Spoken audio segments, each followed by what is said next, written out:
My name is Doug Bannister. I'm the Chief Executive of the Port of Dover, and I wanted to welcome you all here to Cruise Terminal 2. Dover has a thriving cruise business. We're doing over 130 calls this year, and this is one of our main facilities for it. This won't be a wholesale pitch. I'm going to do a little bit, though. And if you have a chance to look out the window, first of all, you'll see a steel ship alongside of one of our new berths. That whole area out there with the gray shed, moving on around this way, is a part of our 250 million pound investment in Dover, in the Western Docks. At its completion, what it will do is it will deliver 20% more operational capacity to our infrastructure down here. In addition to a thriving cruise business, moving through these, anybody a customer take a cruise out of Dover? There's booking forms in the back. In addition to a thriving cruise business, our cargo business is quite exceptional as well. Here's a fact for you. 30% of the UK's consumption of bananas comes through Dover. It's a fantastic business for us. But one of the reasons why you're all here today is to talk about our ferry business. Dover is known as being a ferry port. In fact, I'd say the premier ferry port. Any ports in the room? The best port in the United Kingdom by some margin. It is certainly Europe's busiest ferry port.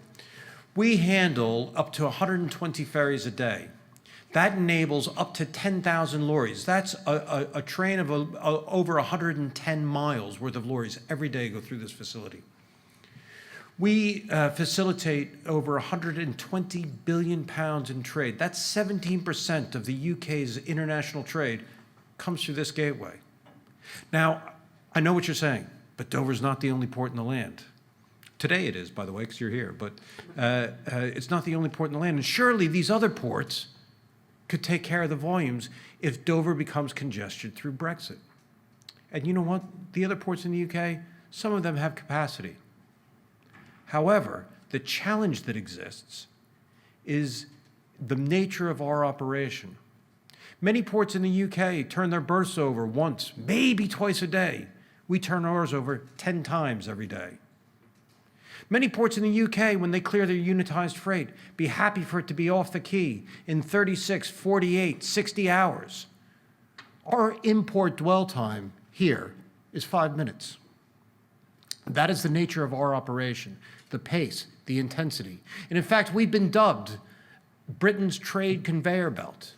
And it is this constant flow, this constant processing that enables the people of the United Kingdom to continue to prosper, for low prices on the shelves, for components to be delivered into the factories, to keep jobs, to keep manufacturing in the nation. And what this means is, given the scale and the pace and the intensity of this operation, whilst the other ports may have some capacity, one of the issues lies in our productivity. Because of the short straits crossing, our ferries have 5 round voyages a day. So a fleet of 12 ferries creates a tremendous amount of capacity. We had a little bit of work done by an economist by the name of Oxera. And what they looked at is, could the capacity that Dover delivers, could that be replicated elsewhere in the nation? And the answer to that is yes. For a mere £2.5 billion investment in a fleet, not just one, a fleet of new ferries that do not exist today. Because the issue is not port capacity, it's ferry capacity. Our gateway, our route is popular, and it's been growing year after year after year because of the flexibility. We operate here what's known as a turn-up-and-go service. Freight doesn't book. It doesn't have a ticket. It doesn't make a booking. All it does is it drives down the motorway, come through our port, get on a ferry, and go. So it's the next available sailing. What that means is you don't worry if you miss a sailing, because there's the next one coming in another hour's time. Now, one of the things that, clearly one of the advantages about the Institute of Directors hosting their Brexit session here in Dover is you are in the epicenter of Brexit. This is where it happens. This is where anything that's going to happen that is going to be acute is going to happen here in Dover. And clearly, you will have seen that there's a lot of discussion in the media about what we're doing, and of course we are in the media as well, correcting that discussion. But what it does is it gives us a prominence to be able to voice how important the UK port sector, how important international trade, traffic fluidity, seamless flows, soft borders in a way. And all of this is really important for us to continue to enjoy the economic prosperity that we do today. Now, in terms of getting ready for Brexit, we're prepared. You may have seen me in the press saying we're 100% prepared, and we are. Each and every day, we deal with disruption here in Dover. We know how to clear backlogs of traffic very easily. We witness it every day.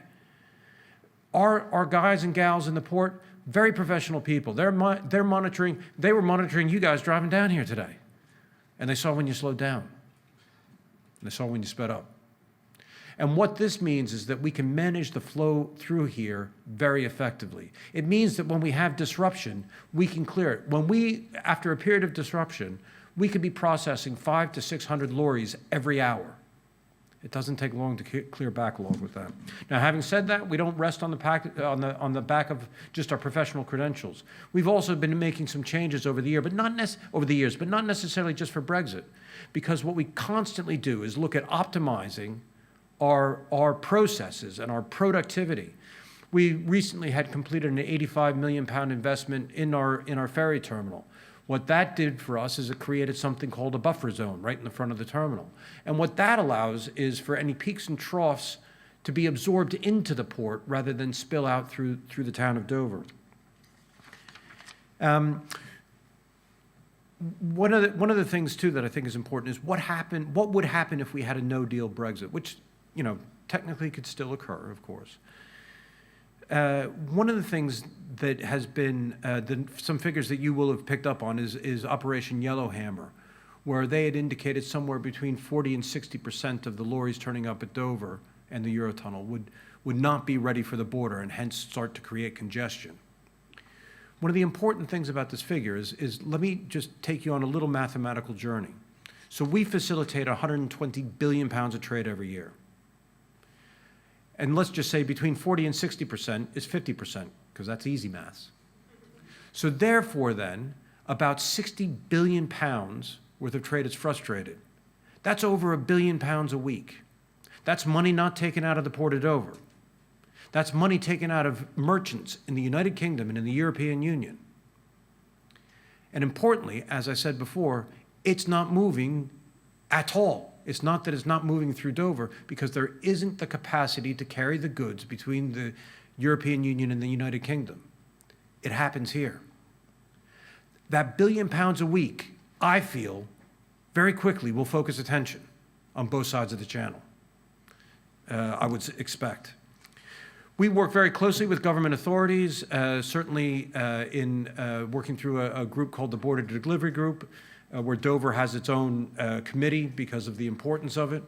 And it's a cross-departmental thing here in the United Kingdom where we can draw upon DEFRA and HMRC and the Department for Transport and try and pull all the issues together. And they've been very, very helpful for us.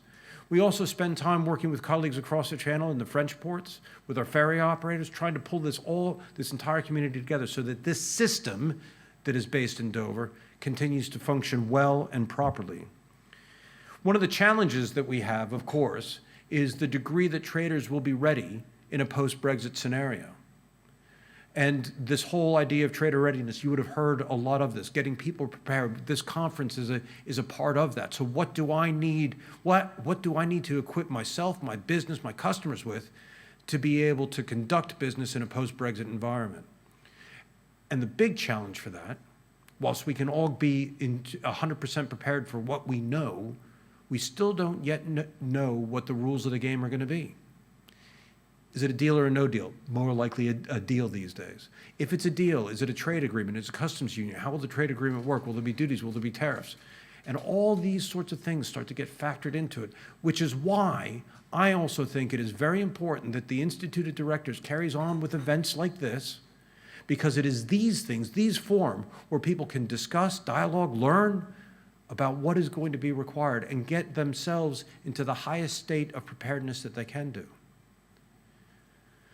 So coming all the way back around then, welcome to Cruise Terminal 2. I trust this afternoon is going to be illuminating. It's going to be a bit exciting, I think. And maybe just to wrap up what I said before I hand over to Edwin, I've got a small video I'd like to show you.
Thank you. We've been here for 400 years.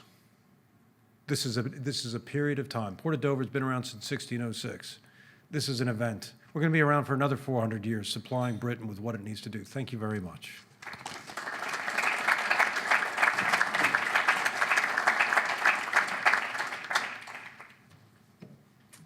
Thank you very much, Doug. Really interesting to hear you break down some of those statistics and how the port's operating and how you are adapting. So, my name is Edwin Morgan. I'm Director of Policy at the Institute of Directors. That means it's my job to represent the IoD's members to government. In normal times, that would be things like, we've got a skills shortage here, this tax is poorly designed, that road is an absolute state. At the moment, obviously, for the last 3 years, it has all been about Brexit. When we organised this event, obviously the context has changed quite a bit. There's a large sign saying no deal over there. No deal could have been tomorrow. There was a very realistic prospect. Obviously, we are in a different place, but we have been working with the government in order to try and help prepare not just our members, but also the wider business community in general. So actually, that's why there are non-members here as well, and we're very pleased to have you. As well as these events, which have been held across the UK, Scotland, Wales, Northern Ireland, as well as England. We have been putting up a huge amount of content on our website. There's a chat bot, there have been webinars, all of the different ways we can try and reach businesses. And we have reached over 100,000 businesses in the last few weeks. And if you haven't looked at it, do go on IoD.com, because there's lots of really useful information there, which will stay useful, and we'll be updating it as events progress. So where are we now? Clearly, the dynamic has changed. We are staring down the barrel of a winter general election. Our members have been fairly consistent, the majority of them in telling us right until now that avoiding no deal was the immediate priority. So to a certain extent, that takes the pressure off, but I wouldn't want to present this as the ideal situation from our members' point of view. 55% of our members, actually, when we asked just after Boris Johnson brought the deal back, said that they would like it to go through Parliament. This is probably not a reflection of them having read every single line of the deal or necessarily liking every element of the deal, but I think the general feeling, and there will be different views in this room, was that making progress, breaking through this first stage, getting on to actually talking about the future relationship with the EU, so that we can look forward to the next 400 years, as Doug was saying. Just getting some progress was actually the priority for most of our members. But instead, as I said, we have an election. So what does that mean? We also asked our members, at the same time the deal came back, about what would happen in the event of an extension. The short answer was that there were no particularly great options from our members' point of view, but an election was at least the least worst option. That may be because they're looking at it and saying, well, this could possibly break the logjam, break the deadlock. We don't know what will happen. I've just looked at the most recent odds from the bookies. They have the Conservatives on about evens to win, Labour on 23 to 1, the Lib Dems, who obviously would revoke on 99 to 1. But I think we all know by now that these figures are almost absolutely meaningless. Having been caught out, certainly I lost a bit of money on the referendum and actually the US election. I should really stop putting money on it. So it is a very inherently uncertain election. The Conservatives may be saying that they're confident they'll be returned with a majority, but frankly, it would be very unwise to predict anything on that basis. The splits that we could possibly have with the Lib Dems, particularly in the south of England, how Labour, Tory, marginal split in the north, and then, of course, you've got Scotland. So I think on that basis, all we as people in business can expect is that we should use this period, the election breather, perhaps the period we have until January, to look at how we can be best prepared. Because, as Doug was saying, it could be no deal on the 31st of January, or perhaps at some later point. Or if it's not no deal, something will change. Our relationship with the EU will change. So looking at what are the practical steps businesses can be taking now, investigating their supply chains, how it will affect their workforce, all of these kinds of things are absolutely essential.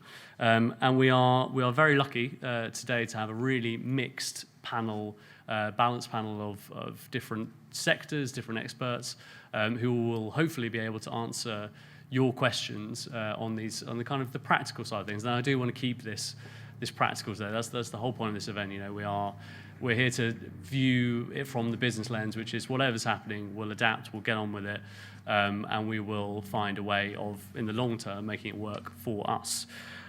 So we've now got a bit of a scene change, which I'll be interested to see how this works. The lectern's going to go down there. I'm going to invite the panelists up to the stage. So if the panelists could come up, and I'll read out who they are, and then we'll get in some questions, and then you'll have the opportunity to ask questions as well. So we have Roger Goff, leader of Kent County Council. Roger, if you could please come up. Duncan Cochrane-Diet from MHA McIntyre Hudson, who is around here somewhere, fantastic. Tim Reardon, also from the Port of Dover, their head of EU exit. Nathan Martin from Trading Standards as well. Nathan at the back. Mark Lumsden-Taylor, who's a corporate financier and also an IoD member, a committee member, I think, as well. And finally, we have Jesse O'Hanley, who is a professor in environmental systems management. Sorry, I'll move across from Kent Business School. Graham Card? No Graham Card, so it's only 6 of you. Right. So, in no particular order, just because that's the way I've got them written down, Roger, would you be able to tell us a little bit about what the County Council has been doing in order to help businesses prepare for Brexit, kind of where we are now and what your plans are, given the position we're in?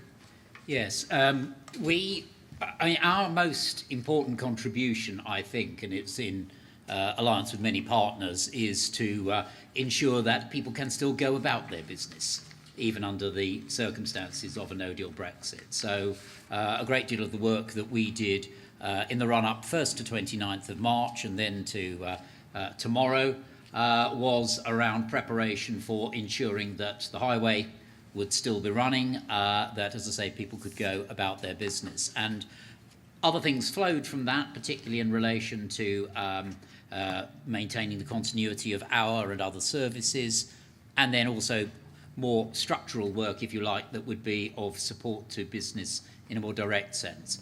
On the work that was done in preparation for the highway, again, a lot's been heard about this, about Operation Brock, Operation Fennel, all these various titles. We felt that we'd got to a good position in many ways, or as good a position as you could be. I think one of the caveats I've always been careful to throw in is that there was always a significant element of the unknown. No one has actually tried doing this before. And on that basis, I was careful, and I think my predecessor was careful never to try and issue a sort of blank check in terms of reassurance. But we had certainly done a great deal to ensure that there were very, very detailed plans in place for ensuring traffic fluidity, and that as much that could be done in that respect was done. Where we now stand, I think, as has been said already, is significant levels of uncertainty as to what that future will look like. And I think those will probably recur even if we get, let us say, a clear majority government and an exit deal, which is the most stable outcome, because we will then be into the discussions about the future relationship, much of which has what look like impossibly tight timelines around it. And so I think many of the moments of intermittent crisis that we've seen over the last year will recur. And that's something to which we're now turning our attention. But I think we felt that in the run-up to the crisis, to the potential no deal, we were relatively well. We were as well prepared as we could be, but now the challenge becomes a slightly different one. Great, thank you. I'm going to go through the panelists and then throw it open to the floor, just so be thinking of your questions and be ready to grill them. Tim, next, I think. We've obviously heard about how the port has been preparing, but I think we'd be interested to hear, so why, how would the processes be different at Dover from other ports, and what are importers and exporters going to have to do differently, I suppose? Very good. Our objective throughout all of this has been to ensure that all the traffic that currently comes through the port can continue to come through the port, and that we've got capacity within the port to accommodate the market growth that we would all like to see in the years ahead.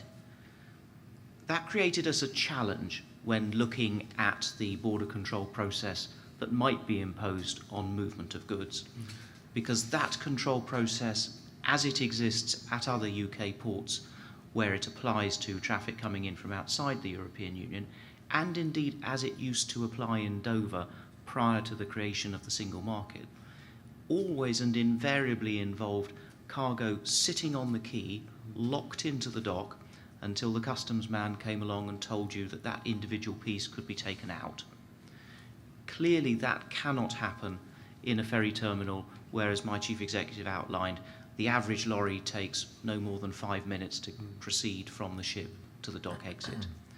So we were very much focused on achieving an outcome where the lorry continued to flow freely. So the question, how do you apply a customs control process that's based on everything being checked out of a gate to an environment where everything flows freely and where there is no gate? We have squared that circle, and we have a plan which will enable exactly that to happen. What we've done is we've taken the customs control process overall and disassembled the various bits of it, move upstream on the supply chain the declaration requirement, so that by the time a lorry gets to the port, that declaration has already been made, so no lorries are held within the port in order to check that the declaration has been made.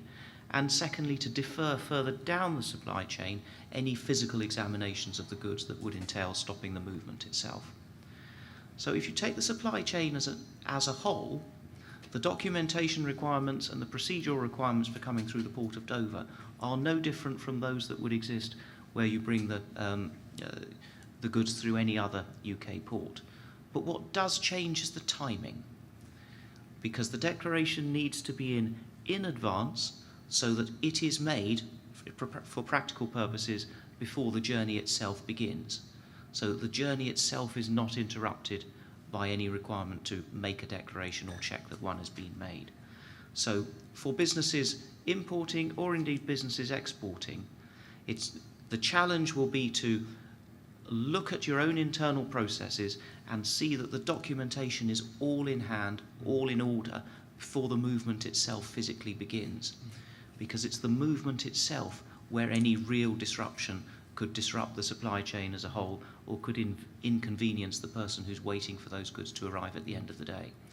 So in terms of the overall burden, it'll be no greater, no less for coming through this port than anywhere else.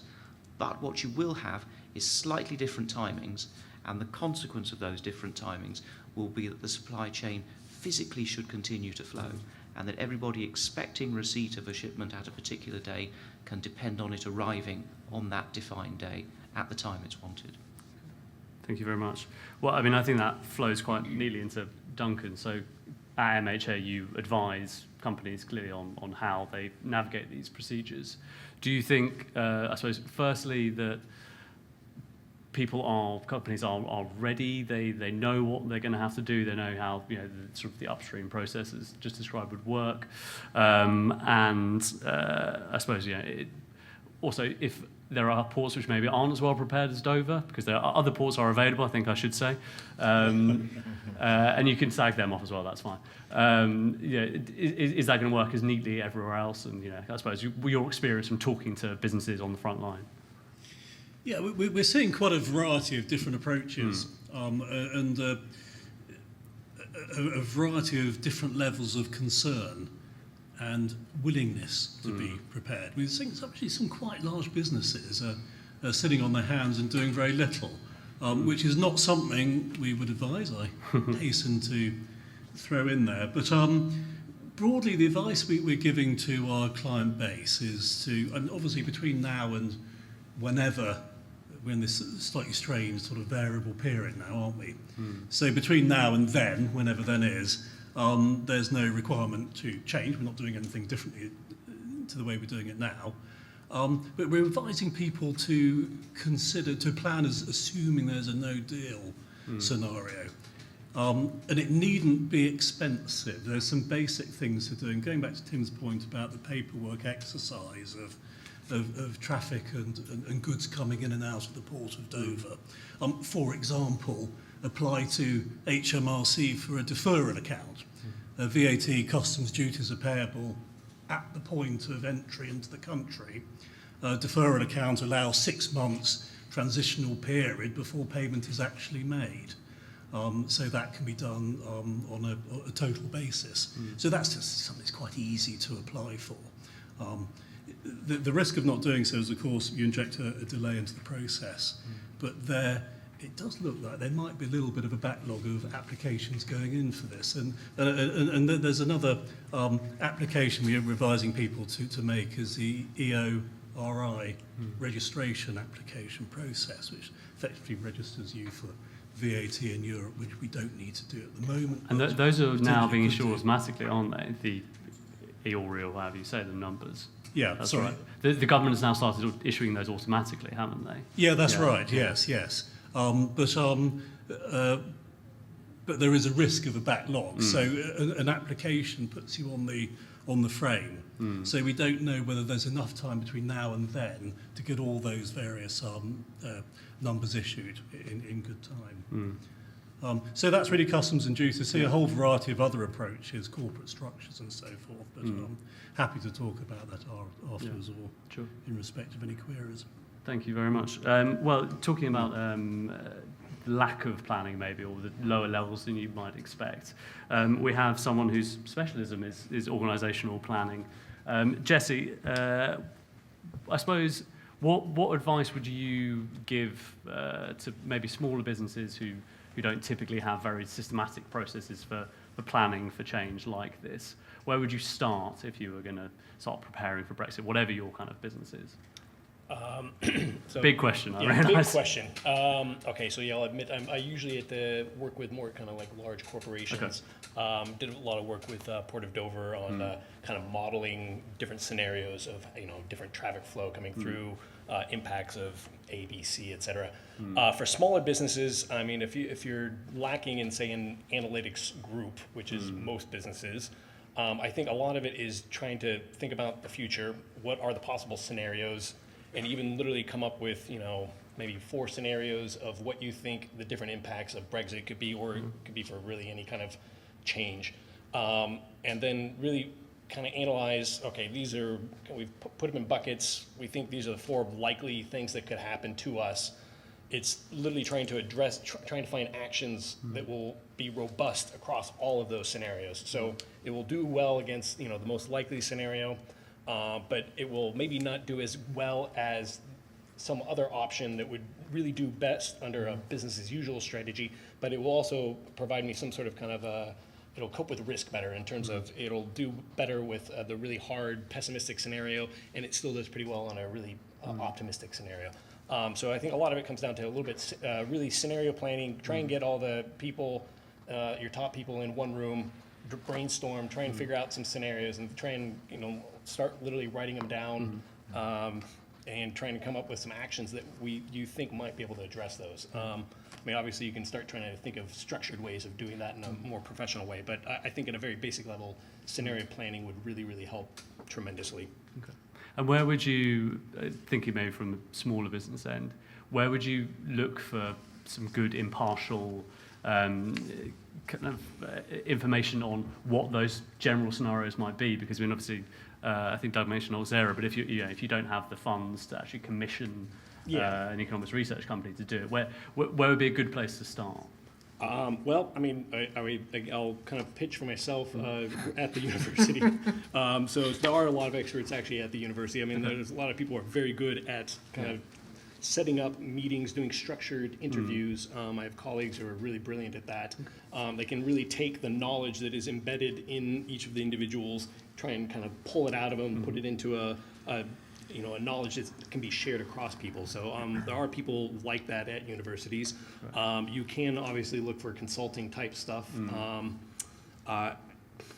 I don't know, is I guess what it comes down to. I've done consulting in the past. I do kind of that sort of stuff through an academic lens as well now. But I think maybe academics are a possibility. I think IoD is a good opportunity for that as well. I mean, honestly, it's just a little bit sharing amongst yourselves. Kind of maybe we can get together, figure out what are you doing, what are we doing. Are there kind of some tips we can share? So even through networking events could possibly help as well. That was a nice plug for yourself and a nice plug for us as well, so I appreciate that. I think probably because you're generously giving your time, plugs for your own organisations are absolutely fine. And I would definitely add, please do go to IoD events as well, actually, because they are wonderful places to meet other people, either in your sector or other sectors, and learn from each other. So we've given where we are, we've talked quite a lot about shipping, customs, that kind of stuff. To slightly maybe change the pace a little bit, Mark, I know you've obviously got a particular interest in rural business, something which is kind of unfortunately overlooked quite often, I think. Could you maybe give us a sort of, are there any key issues there that either those businesses should be thinking about or that need wider attention relating to Brexit you'd like to raise? Yeah, I think kind of before I do, I think just say in terms of the where you can get the information, the IoD site, and it is really good and it's simple to use. Not implying the IoD is simple, but I'm implying that the IoD has got a really good site. And the other one that is also very good is the CBIs, because there's so much information out there. And if you try and attempt to look through the government's website, you do need to appoint a firm of professional advisors to actually take you through it. So I think the other thing is I would say that is we don't necessarily need to panic. We let the government do that. I think we can just kind of look at things logically a little bit. So in terms of rural, it's one of those sectors where people talk about it in the background, but actually don't realise that we all need to eat. So where's the food coming from? And obviously, I think it's already covered in terms of in and out in terms of logistics. What is happening, though, the biggest challenge I think facing the sector is cheap imports and what they ultimately do with the tariff system. There's already been some reports about the decline in the beef price and also sheep farmers as well who've got large flocks of sheep and the impact on that. And the other thing as well is the regulatory side. So certain fertilisers and certain standards which are not allowed in the EU in terms of use of particular products, but are allowed outside of the EU, may then trip in additional, well, basically bring in cheaper imports. And a completely random thing that we found when we were researching this is, and I'm not going to be able to pronounce this very well, is neonitriniodide, which is an EU banned compound which actually manages bees. So in Canada, they can use that. In the EU, they can't. So it means that their rapeseed is cheaper to produce, and it means they can actually bring it in cheaper. And that's actually depressed the rapeseed price in the UK.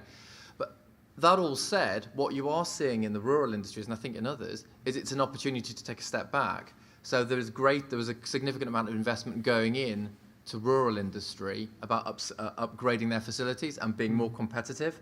So it's actually accelerating change in certain parts of industry. And I know this was also about opportunity as well. It is about as much as it is about risk in terms of Brexit.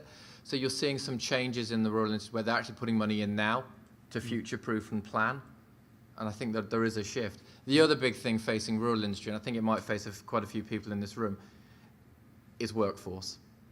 It is a huge part of the rural industry. 60,000 migrant workers come in every year to deal with picking and the seasonality of production in this country. I think we've got to be careful not to merge that in, so sort of standard issues that have been there for quite a long time with the Brexit issue. I think it's very easy to bring everything into leaving the EU, whereas actually some of these issues were there already. Yeah. So that's one of the challenges that obviously need to be unwound. I think we'll see that a lot post-decision. So there is a workforce shortage. We were at a Bank of England thing a couple of weeks ago where they said, well, inflation's all right, got really low unemployment. What are we moaning about? It was a presentation from one of the agents, and he said, "It's looking all right, isn't it? We've got a bit of growth. What's the problem?" and the point was, and the businesses around the table said, "Well, but we're not getting the people we need. We're prepared to invest in them. We're prepared to put staff training, development, everything else, but we're not getting the right people." Yeah. And they didn't have an answer to that point. Yeah. So what I would say as well in terms of preparation. Scenario building, I'd echo your point, is a really interesting one, but looking at it from a positive as well as a negative perspective and talking to people. If you don't know the answer, don't make it up. Just go and find people who can help you, like CBI, IoD, and others, FSB as well. But also looking at, well, actually, maybe it's worth just putting the money in now and investing now. And you're seeing some of certainly the FTSE companies are now putting money in and they're investing now. They're just saying, okay, we are where we are, let's put the money in now and start to become more competitive. Because whatever we say, whether it's tariff or non-tariff barriers, there are going to be barriers. Great, thank you very much. I mean, I completely would echo your point around workforce. It is I'd say, number one thing that comes up when I either speak at similar events or meet IoD members. It's absolutely sort of paramount, top of people's minds. To pick up, though, on the food point, and almost like I'd planned it this way. Nathan, what do you think are going to be the biggest changes when it comes to food labelling after Brexit? All right, can people hear me okay? Oh, just far away from the mic. Fantastic, thank you. I think there's two major ones, one of which has got a lot of attention. So if you're in the trade, you would have heard of it. But the other one that I find a little bit more worrying, thank you, seems to have gone completely under the radar. The first one is the whole issue with... There we go. Thank you, Mark. Lovely, thank you very much. Multi-talented. The first one is the whole issue with the name and address that needs to go on your products. The government approach to dealing with food legislation is that anything that's come from Europe, we've issued our own pieces of legislation which echo everything that we've done before. So a UK version of a European piece of legislation. It allows continuity because to the greater or lesser extent what you were doing yesterday is what you do tomorrow, but it does have difficulties as well. We're going to get a dual system for food, a UK system and an EU system. So when you make an item of food, it's going to be your name and address that needs to go on there if you're selling that in the UK, as you'd expect. But the law that we've introduced, because it echoes the EU law, says that if you're not established in the European Union, and established means more than a mail forwarding address or a PO box, it actually means you are a trading business in the EU. If you're not established in the EU, then it can't be your name and address details that appear on your product, even though it's you who's manufactured it. You're going to have an EU importer who takes responsibility for your product, because that's the other part of the legislation. It says the person who is legally responsible for that food is the person whose name and address appears on it. So you're going to have those conversations with EU importers to put their name and address details on your food, and are they willing to take legal responsibility for your food? And when we talk about importer, I'm not talking about the traditional type of importer that the other guys would have been talking about. It's importer with regards to food. What that means is we're not talking about product lines, we're talking about physical individual products. The importer for that individual product is the guy that first puts it on the market in the EU. So if your business model is such that you supply maybe 10 different large businesses in the EU, then you're going to be dealing with 10 different importers into the EU. And for each of those contracts that you negotiate with them, it's going to have to be their details, that individual business's details, that appears on that product. So that's a negotiation you have where 10 different businesses are taking legal responsibility for your products. people have accepted that, oh, it's a different name and address that have to go on there, but I don't think people have appreciated the bigger effect that's going to have. And because you have to have a detail in the UK as well, you're going to have to be having the same conversations when you are bringing stuff in from the EU, because it's your details that are going to have to go on them as well. So I think that is probably the biggest one. And the second one, which unfortunately isn't getting any attention, is the whole issue of mutual recognition. Now, I wouldn't have thought that many people in this room have actually heard of mutual recognition, but there are a lot of businesses that rely on mutual recognition to trade. What mutual recognition is when we were in the Union, if you were making something which wasn't covered by harmonised laws, then the law said that you could sell it in the Union member country, even if it didn't comply with their laws. They couldn't legally stop you selling that product in that member state. And because it's not a piece of legislation where you can actually see it's written down, I have to comply with X, Y, Z law, you wouldn't even realise that you're trading on the basis of mutual recognition. So for the last however many years, you might have been selling your goods legally in the EU, and then when we come out, that protection disappears. So as far as you're concerned, you're complying with the law, but you still can't sell your goods within Europe. Now, mutual recognition normally applies where you've got harmonised law, but unfortunately it's slightly more complicated than that, because what the definition should actually say is fully harmonised law. And where we have our own legislation, which has come off the basis of EU directives, that sort of thing, where we are required to put our own piece of legislation in, and we decide that we're going to put in a little bit of extra something because it better replicates the situation at home. If you then rely on that, because that's not there in the EU legislation, that good that you've legally sold in Europe for the last however many years, when you try and sell it after we leave, you're not going to be able to sell it anymore because it's going to be refused entry at the European border. So that is something that's not getting any attention at all. I haven't seen anyone else talk about mutual recognition. And I'm a food expert, so I talk about it in the food sense. But there are hundreds of pieces of legislation for all different subject areas, so product safety, agriculture, animal health, all sorts, that rely on mutual recognition because it's not limited to just food. And when that disappears, it is going to make things difficult for people who've been trading without even realising that they're using mutual recognition. All I would say, most businesses can't be expected to know that's what they're doing.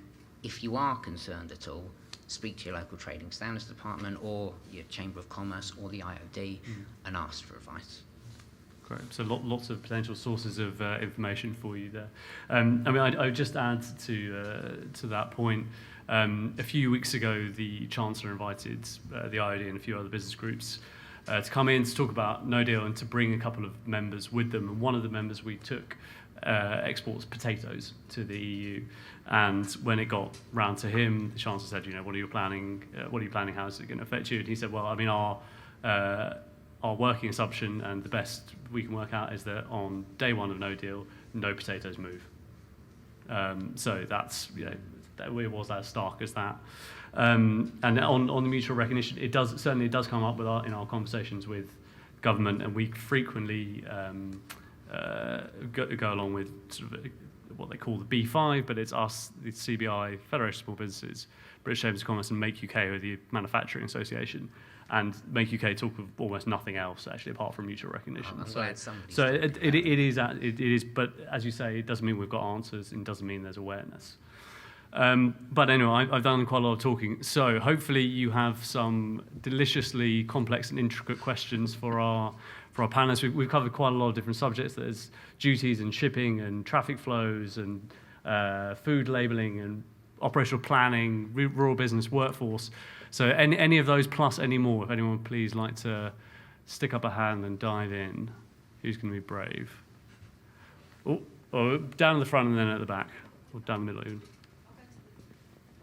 If you could say your name and where you're from, and if you've got a particular person you're trying to ask, obviously, or we can just see who goes for it. Afternoon, hi. My name is Craig Collins. I'm from Cert Label. I focus in non-food retail regulatory support. So I deal with clients around the world. And apart from looking at the labels, making sure they're compliant, which is my basic bread and butter, I also help my clients break into new markets. So it keeps me out of trouble looking at the different regulations. My question is more to Nathan in particular. Obviously, we know about the mutual recognition. Obviously, that applies to products, but also can also apply to different countries. Middle East, for instance, where they are getting better, but some of the regulations aren't as well established. And so a lot of test houses set up mutual agreements. I think with the no-deal Brexit, that might actually open a lot more opportunities for international test houses to make agreements without the European getting involved in causing blockages, which is great. My other question is looking at the actual products themselves. You're on about mutual recognition for products, but for harmonized standards. What about products that don't quite fall within a specific regulation? So at the moment, the fallback is the Product Safety Directive. If we went to a no-deal Brexit, would we still be able to honour, looking at the, sorry, I can't think of it now, the Product Safety Directive, would that still actually fall in place?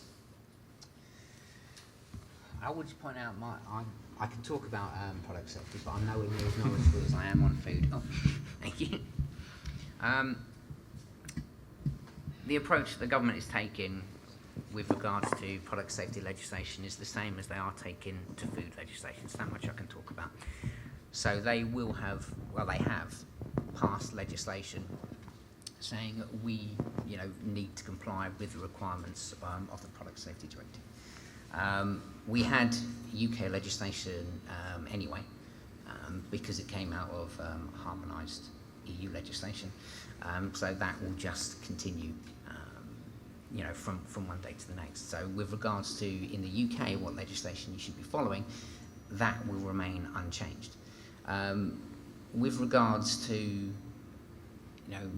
how that will open up trade, with Middle Eastern countries and that sort of thing, and accepting their test houses, as equivalent. I suspect we will see an increase in trade there, and the government has stated that one of the things they want to do is open up different markets. However, the government has said all along, not just with food, but with regards to everything, safety standards aren't going to be affected. So we will still, I'm sure the government will still be insisting on the same level of safety that we've had for things like food and electrical products and toys and all that sort of thing. So goods coming in from those markets will still need to comply with the same safety regulations effectively. In the fullness of time, we might change things, but I honestly don't see a relaxation at all. If we change it, I think we'll change the standards upwards, so it'll make it more difficult. But with regards to accepting test certificates and stuff from foreign test houses like in the Middle East, that sort of thing, that does happen now. We have the Chinese equivalent of UCAS, right? So I suspect we'll see more of those coming on at the moment. And yeah, I suspect we will recognise the equivalency of more test houses going forward as we have to bring in more products from those countries. Does that answer your question? Just to pick up on that quickly, so we've been told on several occasions by the business secretary that business shouldn't expect substantial divergence from EU regulation, whether it's product standards, food standards, or employment, or actually other things. Certainly not in the short term. Now, this seems to be slightly in conflict with certain elements of our own party who would like to see greater divergence, and perhaps some of the messaging you might have picked up on, recently, and we may even see during the election campaign. So it is going to be, and I think it's going to be quite tricky actually for businesses to pick through, some of the rhetoric around it, and then actually what is realistically going to happen. And you will probably hear different things, which doesn't help you very much, but I think that's probably something to expect. At the back, please. Edwin, thanks very much. William English, Ambassador in Kent for the IoD. One for Doug, because I'm coming, you've got Leslie behind you. And also one for Roger, it's the same question. I'm really interested in the atmospherics of key stakeholders on the other side of the water, your dealings with our our neighbours, and the operational and strategic, but sticking to Edwin's desire for practicalities, the operational relations that you have for enabling free passage across the water. Because we can talk about this side as long as we like, but actually it only works with the other party. Do you want to start? Or? Yep. I'll come in on a couple of points on that. Firstly, I think that in the run-up to October 31st, indeed, I should say also in the run-up to March 29th, I think there was an enormous amount of work that we were doing with our counterparts directly across the water. Indeed, many of the key stakeholders within Kent were doing that. I think the question that was never wholly clear, and may yet get put to the test at some point, was that if you were dealing with multiple authorities, multiple tiers of authorities, and therefore the sense was that the more local authorities, were the ones thinking of a port or a département or région, whatever it was, wanted to keep things flowing as much as they could. The question in part was what instruction would come from Paris at a particular point or from elsewhere that may well make that more difficult. On a slightly more strategic level, we, as it happens, I mean, I've only been the leader of the County Council for less than a fortnight.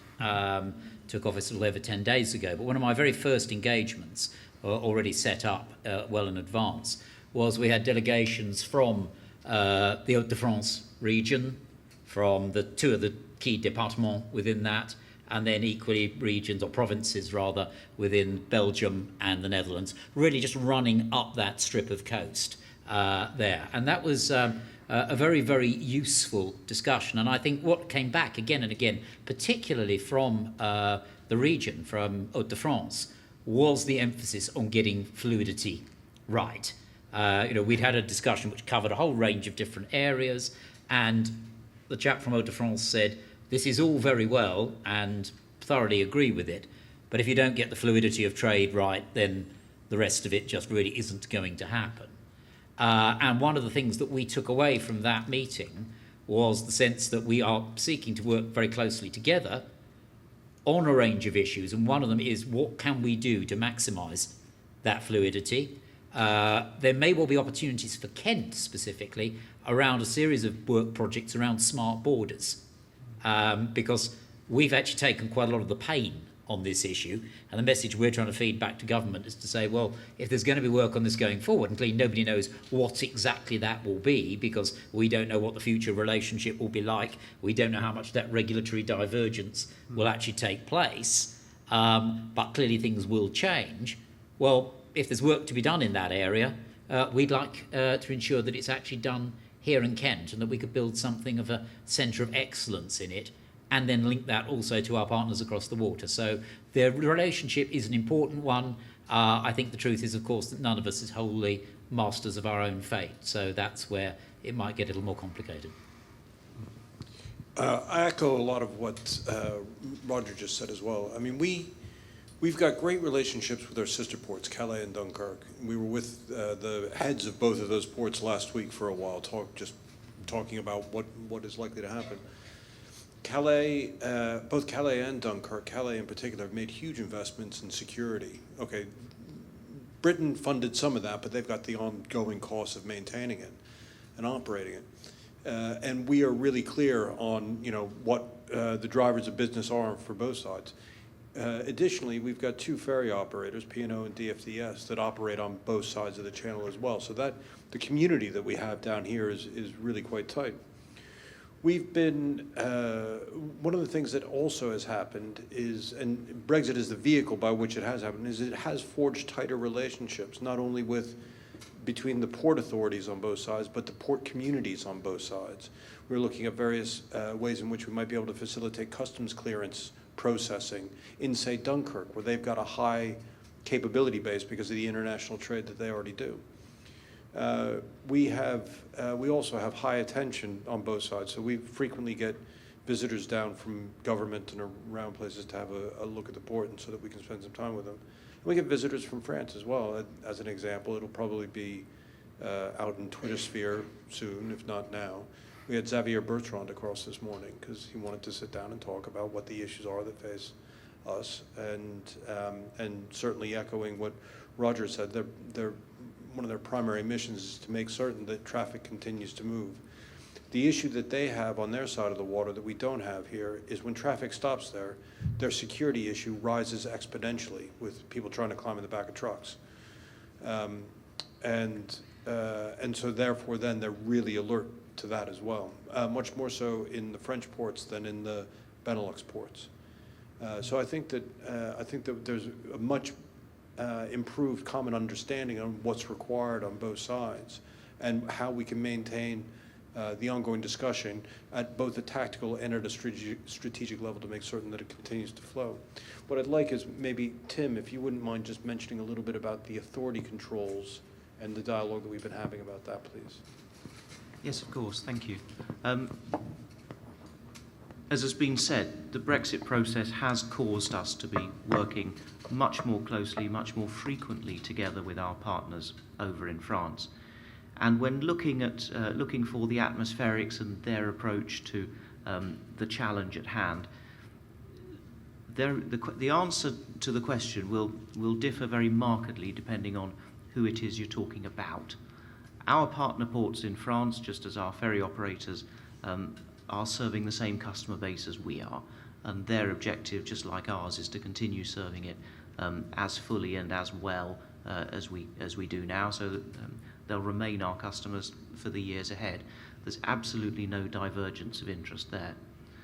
They will continue to operate their ports, and all the ancillary businesses around the ports will continue to operate as efficiently as they do now.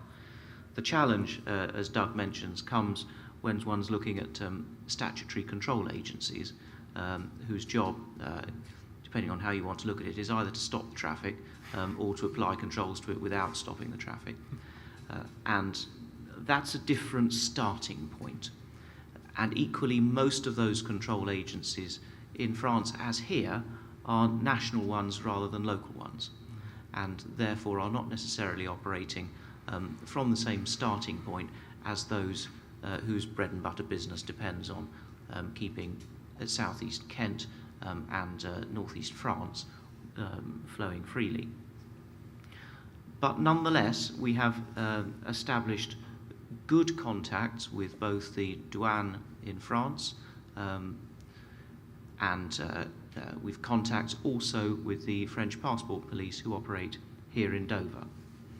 Anyone going to France through this port passes through a French passport control prior to travel rather than on landing in France after travel, and the same thing happens in reverse with UK passport controls. Our challenge has been to work very closely with them to ensure that their operations are framed and cast in a way that enables the traffic to flow and enables them to achieve their control outcomes without interrupting the flow. Their perspectives are, as I say, are necessarily different, but that's not to say that they're in conflict with it. And we've been, throughout this process, working ever more closely with them to ensure that we do achieve the outcome where all of our interests end up in the same place, which is the traffic flowing freely. So a conversation that starts in different places depending on who you are, but hopefully always ends up in the same one where we'll keep the lorries moving. Thank you. Very diplomatically put. Jesse, sorry, did you want to go? I would just kind of echo that. I've done a lot of work with kind of cross-channel businesses, Ported Over, Eurostar, Eurotunnel, and I agree. I think it's on either side. They really usually are very aligned on goals. Be on the French side, on the British side. I think the big question mark and the thing is more of a challenge is, say, French border control, PAF. But it's not unique, what I would say, to Port of Dover. Everybody faces this. It's, I think a lot of it is getting them on side and trying to convince them, showing them here are the effects that you're having on us, and, really kind of making it very clear what the effects are. Because it's not just affecting, it won't just affect British business, it'll affect French and wider European business as well. Just, Always the politics gets in the if way. I may, just an amplification on what Jesse just said. Where the ambition is the same on both sides, absolutely true. the United Kingdom government has adjusted our laws to make certain that it can happen in a better way. So pushing, as Tim had said, processes upstream or indeed downstream. The challenge is that France can't do that because it's European law, and the European law is not changing. So as accommodating as French officials may like to be, they're still beholden to what the EU insists that they do for the border of the European Union. And that is a question mark that nobody really knows what's going to happen with that yet. Yeah. Same issue with the Irish border as well. Question over here. Oh, sorry.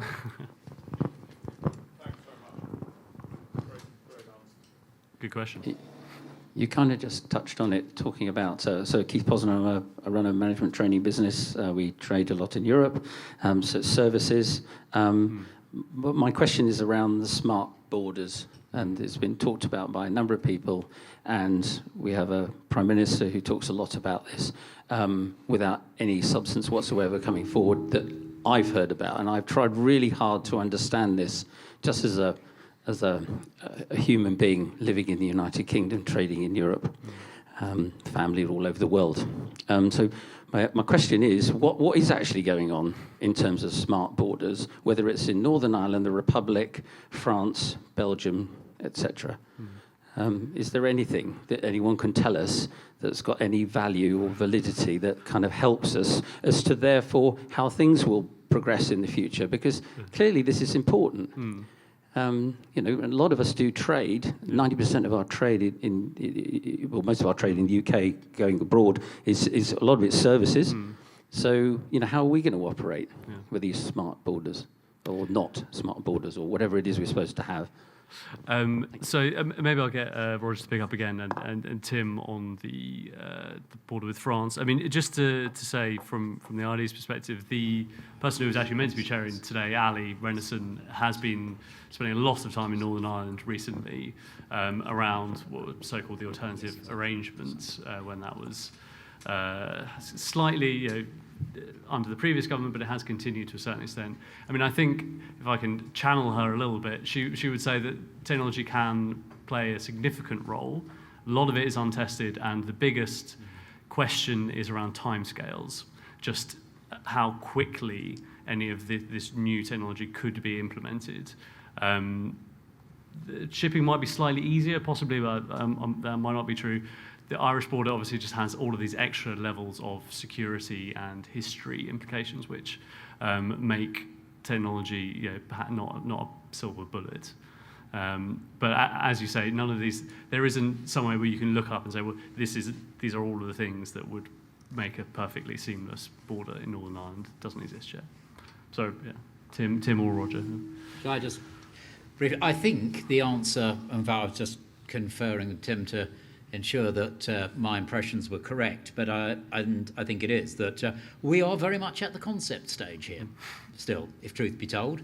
What I mentioned earlier on about seeking to pioneer work in that is very much about something to be taken forward, and the question is where and how. There is, given what's happened in the last few days, when we've been building towards what was due to happen tomorrow, stood up, stood down, etc., etc.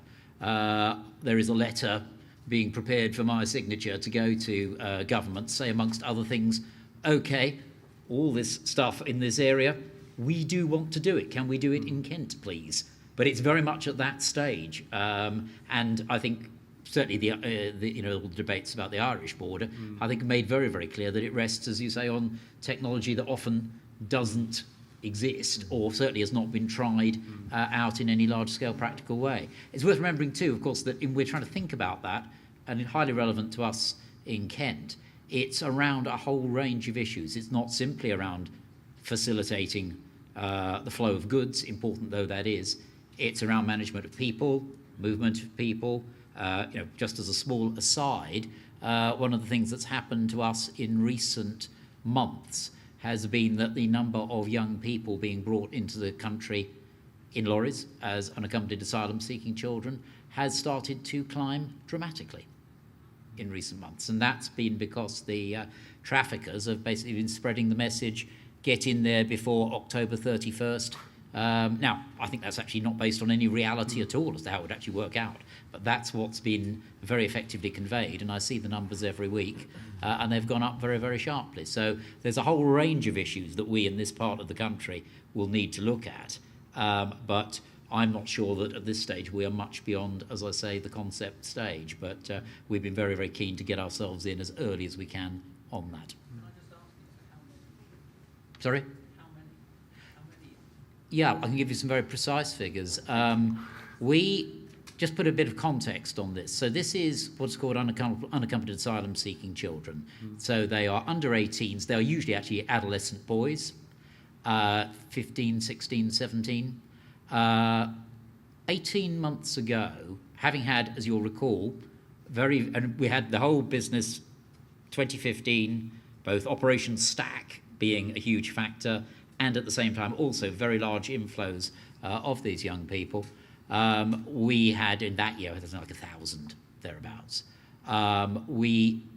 This year, we came down dramatically, and so we had under 18s in our care. We're down to about 220.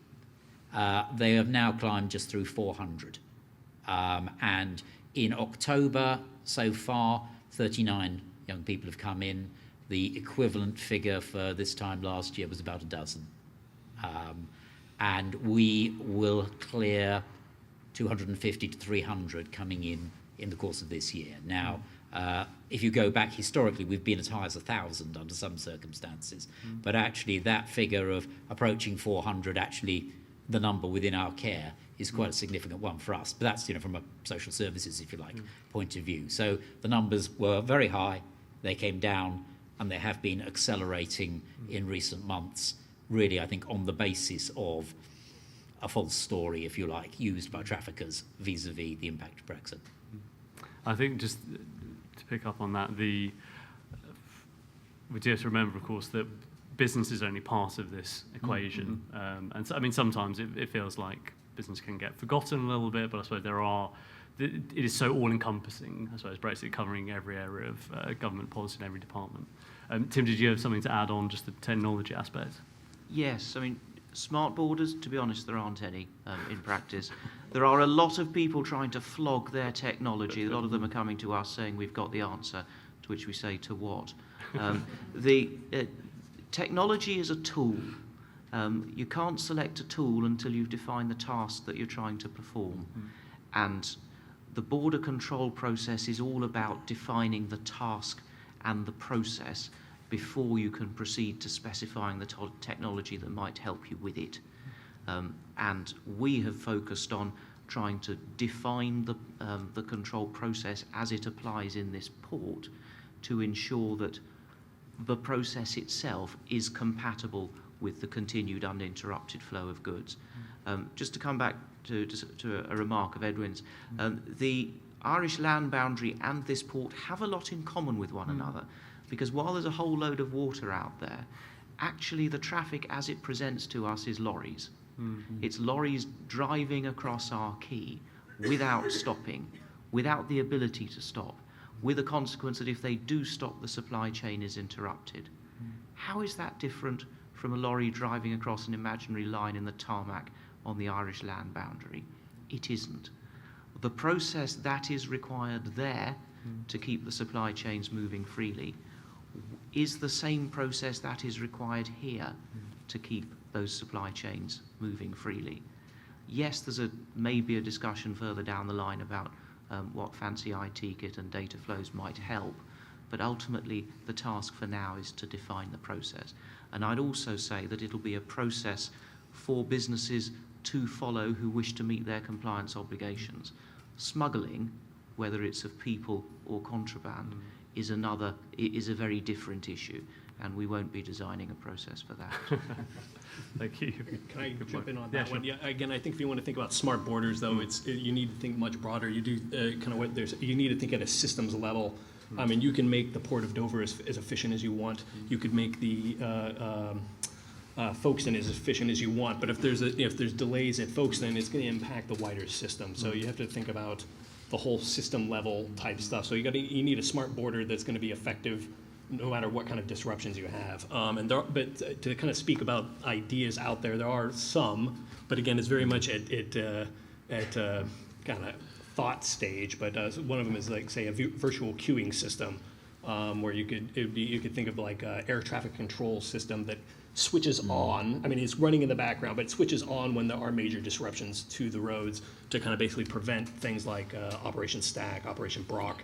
And you could basically, it's kind of the larger idea of trying to basically pull the traffic away from the channel itself and kind of holding it back, kind of similar to what they're trying to do with trying to do the checks further back. You could imagine doing the checks all the way up in Scotland, and then you could have a virtual queuing system that's basically tracking people through. It could be linked in with the border checks, with all sorts of things, and you could make it a whole kind of integrated system. So, I mean, there are ways to do it. Whether or not you can do it in practice, it's completely unknown because nobody's tried to attempt to do it yet.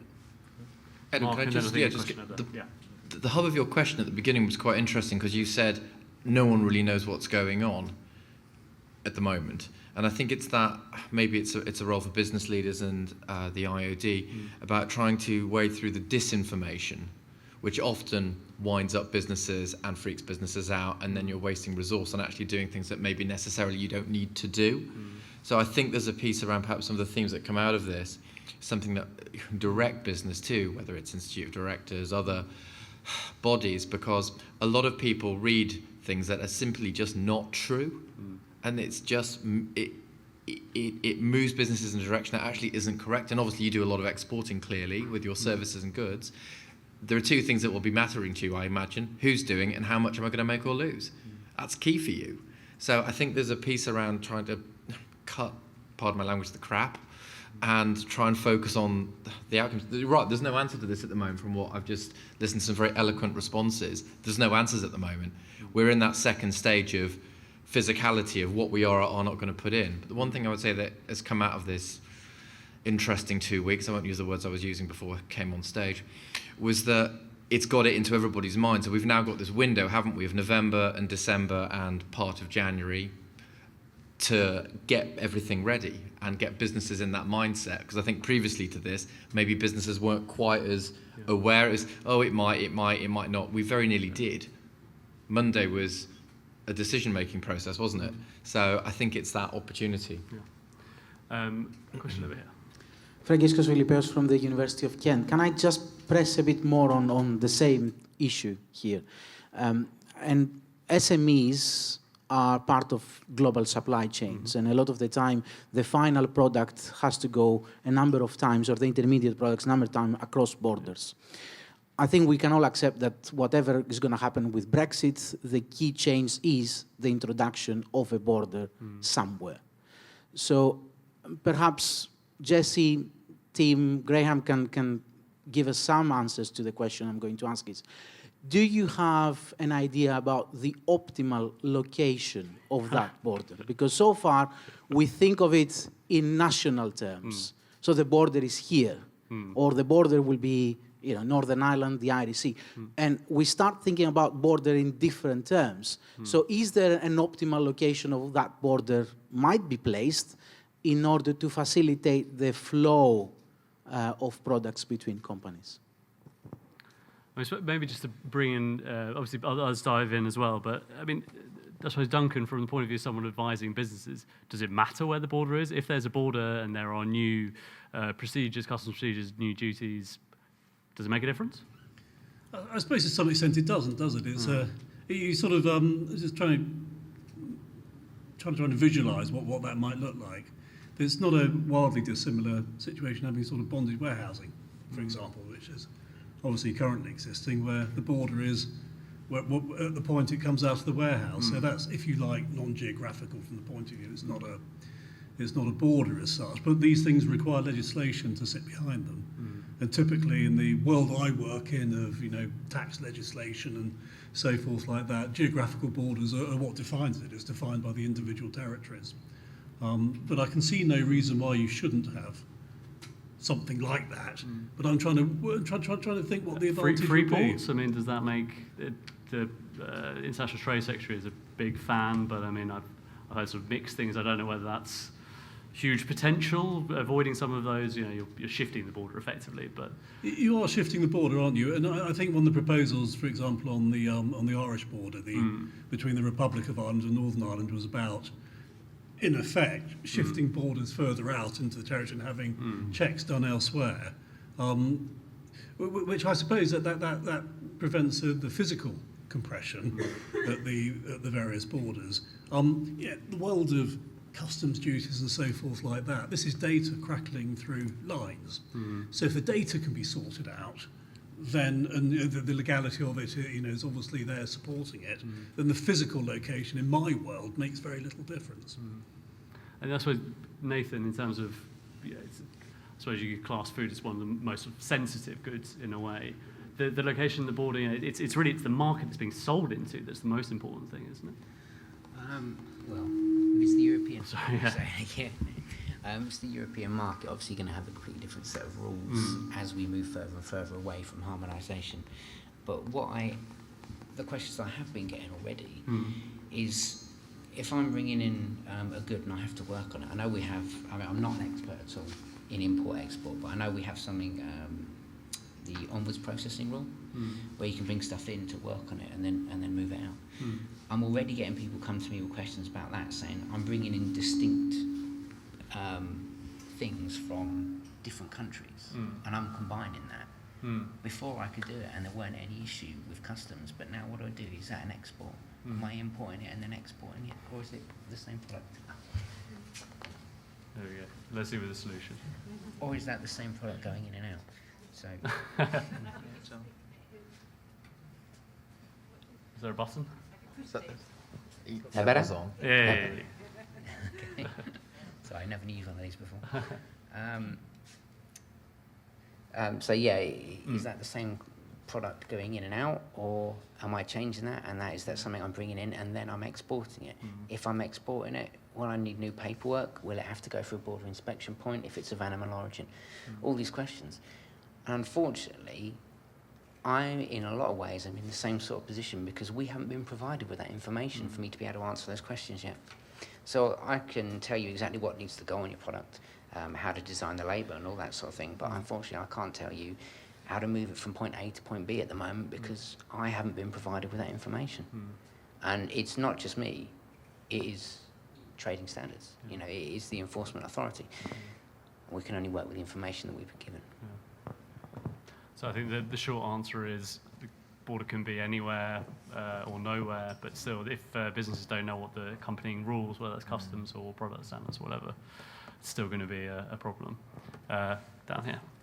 Do we have another mic? Hello, I thought I'd be the first lady to ask a question. Hi. My name's Shireen Daniels and I run a HR consultancy called HR Rewired. So I just want to bring the conversation a little bit to the workforce angle that was briefly mentioned, so just a small problem. So to my working out, I think we've got something like over 2 million EU nationals working in the UK that we know of.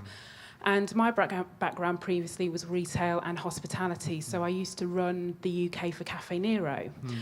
So just to put this into context, we had roughly about 2,300 people working in London when I was there. 97% of them were EU nationals. So in retail and hospitality, we're in this strange space, and it's not really talked about much, which is the impact of Brexit, be it a deal or no deal, and the impact that has on the freedom of movement, but also how it's affecting those businesses and their ability to trade. So we all know what's going on in the high street, we all know what's going on in retail and hospitality, but it seems like 18 months ago there was a lot of conversation around what's going to happen and what can companies do to mitigate that risk, and it seems to have died down. And I think we're forgetting almost just how much we rely on EU labour in some of our key industries. And I just wondered, anyone has a view on potentially why that conversation is not being had, or if it has been had, what are the sort of things people are talking about? Because even scenario planning for workforce is not really happening. And some companies who do rely on EUs, even small businesses, are still thinking, well, they'll still kind of come over. But the data's showing that there's less and less people coming into the UK, and there can't be the expectation that they can always find the right people to grow their businesses. Could I ask you a question about settled Yes. status then? Because it's one of the, I suppose, the first things in our list of checklist for businesses. Have you got any EU nationals in your workforce, and have you told them about the settled status scheme and encouraged or helped them to apply? Yeah, and I think I would say that's kind of an immediate term, something that you can do. And I guess the bit that I focus on is the strategic workforce planning. So if you're trying to grow your business, if you're looking to expand in new markets and new territories, and there was a lot of retailers that do Cafe Nero were going out, into the States, into Poland, into Sweden, and relying on mostly the ability to move people around. And it's going to have a fundamental impact on the British economy, but we're not really talking about the workforce impact, at least to my mind. Maybe Mark wants to. Yeah, I'm glad you brought it back, actually, because it is a really, really fundamental point. And again, I think it was a political football, wasn't it, in 2015 when we decided to leave. And since then, I think it's remained, I mean, Roger may have a view on this as well, but I think it's remained somewhat of a political football, and it's sitting in the too hard basket, because any political party starts to engage with it, it may disenfranchise some of their voters or some of their hard Brexiters. It may disenfranchise the middle ground as well, because it was used, in my view, disproportionately, and there was a lot of things that were said that perhaps were not necessarily true. I completely agree with your point about business.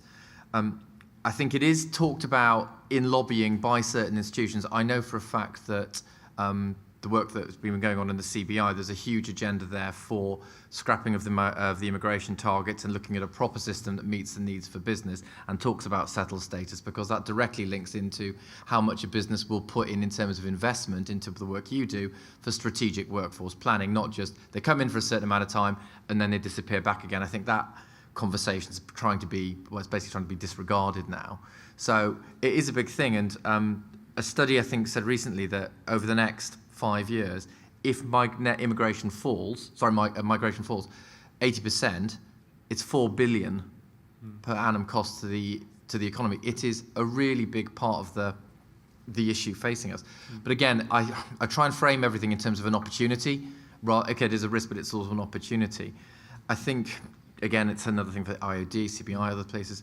I think it can come together, but I think the way in which businesses are approaching it is quite fractured. I think we're all talking about different things. So whether you've talked about retail, the agri-sector talk about it in a very different perspective. There was a business yesterday talking about that very, very issue, because he can't expand because he doesn't know where his workforce is coming from right now. And they produce, every time you go into Waitrose or Marks and Spencer's or any other supermarket, the jam in those cakes will be from that particular individual in his company. It's a huge business. So the message would be business needs to be a bit more unified with it, and then I think it will rise up the table. But politically, I think it's a bit of an issue. Yeah, I mean, just on the political perspective, I think the interesting point where we saw that play through was with the change of administration in the summer, because if you look back at the debates over the salary level for so-called skilled employment, you'll remember that originally it was set at, 36, wasn't it? There was quite a lot of debate, and business, I think, did actually put quite a strong case on that this was getting it wrong, it wasn't appropriate. And Sajid Javid, as then the Home Secretary, appeared quite open to the idea that maybe this should be changed. And then in comes a new Home Secretary, and we go in absolutely the opposite direction. So the challenge is what they're talking about skilled workers is one side of the argument. The other bit is the reality is we're talking about minimum wage or living wage, and that's the challenge. And what businesses are saying, well, I can contingency plan for not having that talent in, but it means that I now can't afford to pay the wages to get UK or non-EU individuals to come and work in my business. And I think that's the bit, but they're not scenario planning for that either. So, just an observation. I mean, the point I was mentioning there on the skill premium or skill measure, if you like, was simply an indicator of the general, Mark's point about the general nature of the debate. Just worth throwing in from my sort of side of things, of course, one other sector which is very cognizant of this is social care. Yes. Hugely, yes. I mean, just to follow, I suppose, those two. I mean, we bang on about it all the time to government. It's one of the major things we talk about. Part of it might be slightly that it is different things, as you say. It's, from a business point of view, you've got intercompany transfers, which are genuinely speaking kind of okay. You've got unskilled or lower skilled, and then you've got what has now been caught up in this so-called Australian points-based system, which, I mean, to a certain extent, is a red herring's too strong, but that could mean a million different things. And the Australians actually have a higher per capita migration rate than we do. That it's a way of actively recruiting people from their point of view. And also when we talk to other Australian business groups, they say, the system's a nightmare to navigate. Why on earth would you do it? So there is lots of stuff to be worked through. Like everything else at the moment, Brexit's kind of pushed all other policy making to the side. Yeah. There is a consultation, a review by the Migration Advisory Committee. Consultation, I believe, closed on the 6th of November. If you wanted to put in an application, none of these public consultations ever get enough directly from individual businesses. Obviously, we and CBI and other business groups do, but real businesses as well would be great.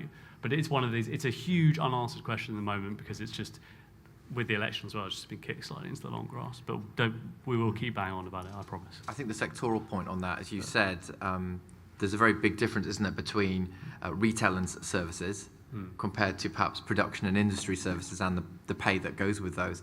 So there might be a point about segmentation in terms of how it comes back. Because sometimes you talked about it in sector, but it was immigration as a whole. I think there's a piece about sectoral segmentation. Definitely. With another question here. I think we can have this one and then maybe one more, and then I think I'm out of time, but please. Thank you. My name's Chris Vinson. I'm from South Eastern Railway. I think the question's about investment, so it's mainly to you, Mark. But I just want to say that while a lot of the conversations about transport have been about roads and obviously shipping, it's worth noting that there are a load of ancillary impacts of potential disruption to other modes that are really a huge risk, particularly here in Kent and especially around the Port of Dover. And we've been working very closely with the Kent Resilience Forum and all of the other bodies to plan for the 29th of March, for the 31st of October, and we'll continue that planning for whatever dates that exist in the future. The question I have, though, is about investment, and it was, I suppose, your remark about the Bank of England conversation that prompted me to sort of query this. A lot of businesses, the impression I get is that they've been waiting for a bit more certainty before making big investment decisions. And we're in an environment where, you're right, inflation is about right, employment's at very low levels. So it's a question for businesses on the panel around the room, is there a huge logjam of capital sitting on companies' balance sheets waiting to be spent that means at the point we get more certainty, all of a sudden we'll go to a place where businesses are willing to spend? And I guess if that happens, are we in the right place in terms of workforce, availability, skills? Because we've been so fixated on Brexit, quite rightly, for the last 3 years. When businesses suddenly come back to the party and say, thank you for getting us the certainty we've been crying out for, now we want to crack on, what's the next bump in the road that could potentially trip us up as we try to get back to some sense of normality? I think the short answer to that is, yeah.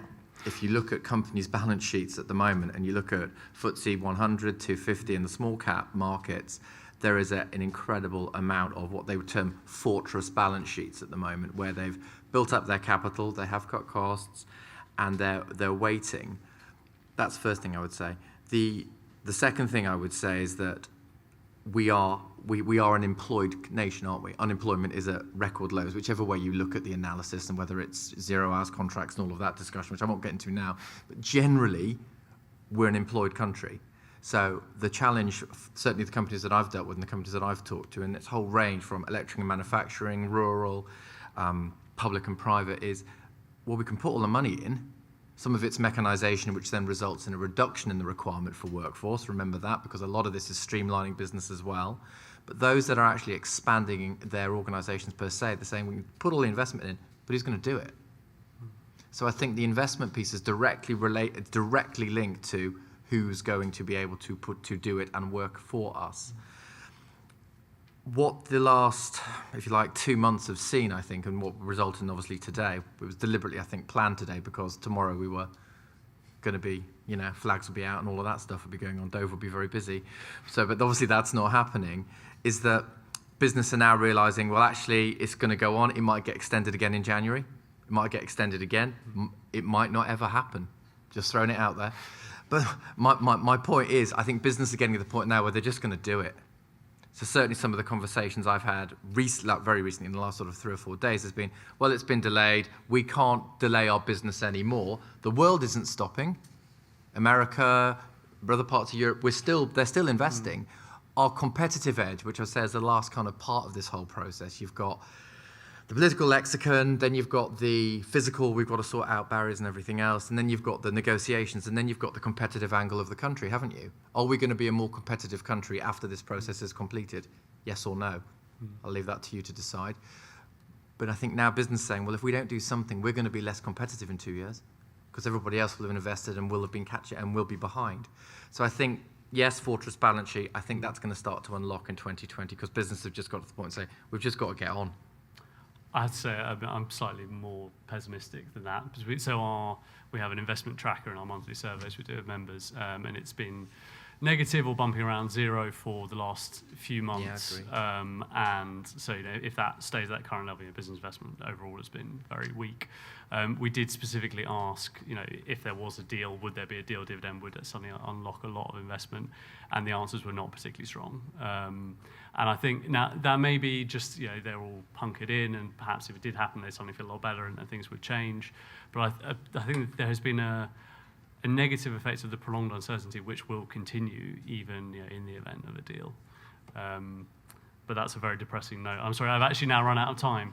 But I just wanted to say I've learned a huge amount today. I think hopefully you have all have some things you'll take away.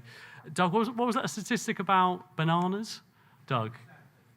30%. I mean, fantastic. There we go. That's one I'll be repeating.